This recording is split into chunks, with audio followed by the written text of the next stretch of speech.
everybody! I'm here today to talk to you about 7 major causes of traffic collisions.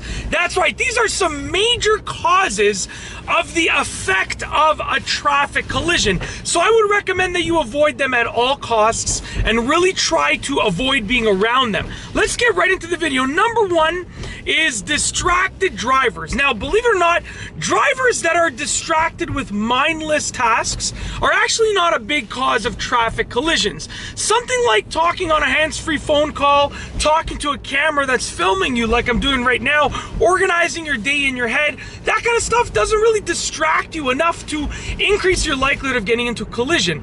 But playing on your phone does massively, screaming at someone out the window does massively, being distracted by visually looking at something else does massively. So I'm talking about distracted driving as in major distractions that are mindful tasks that take away from driving. Number 2 is fatigue. Now, driving while tired is absolutely horrible, okay? It is arguably one of the worst things that you can do as a driver, and it will massively increase your likelihood of getting into a traffic collision or an accident. Because when you're tired, your reaction times are slower, okay? So really, like, if you're ever too tired to drive, what I recommend is you pull over somewhere safely, like a well-lit parking lot, somewhere that's well lit, because it's probably at nighttime, somewhere that's well lit and somewhere that you can safely pull over and take like a 20-minute nap with the car off. That should give you enough of a boost to continue driving, okay? So just do something, or you drink a coffee, whatever the case is. Like right now, it's early morning for me, so I got my coffee right here. Take a sip and you'll get a boost just like that, okay? Number 3, aggressive driving. We've been there, we've done that, myself included. You're angry, you have road rage, you're driving aggressively on the road. That massively increases your likelihood of getting into an accident. I'll tell you why.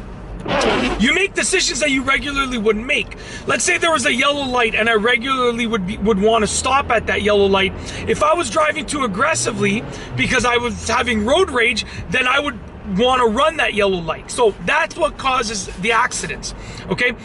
Number 4, unpredictability of other drivers. So let's say someone has their signal on. I always say to predict what other drivers are doing, and don't assume that they're going to do that, but you can sort of guess that they're going to do that.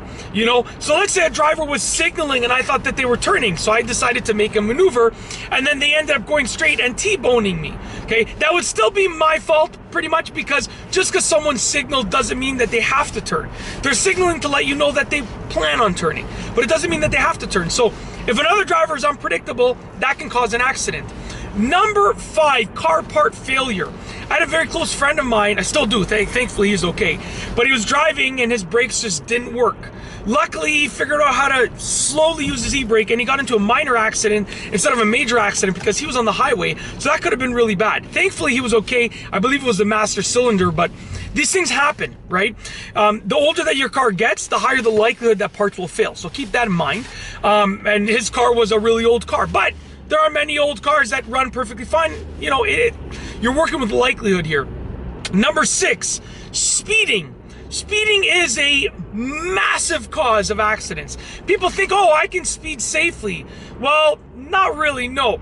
You can still be decently safe when you're going slightly above the speed limit. I agree with that. But when you're speeding, I'm talking about going at speeds that are uncontrollable.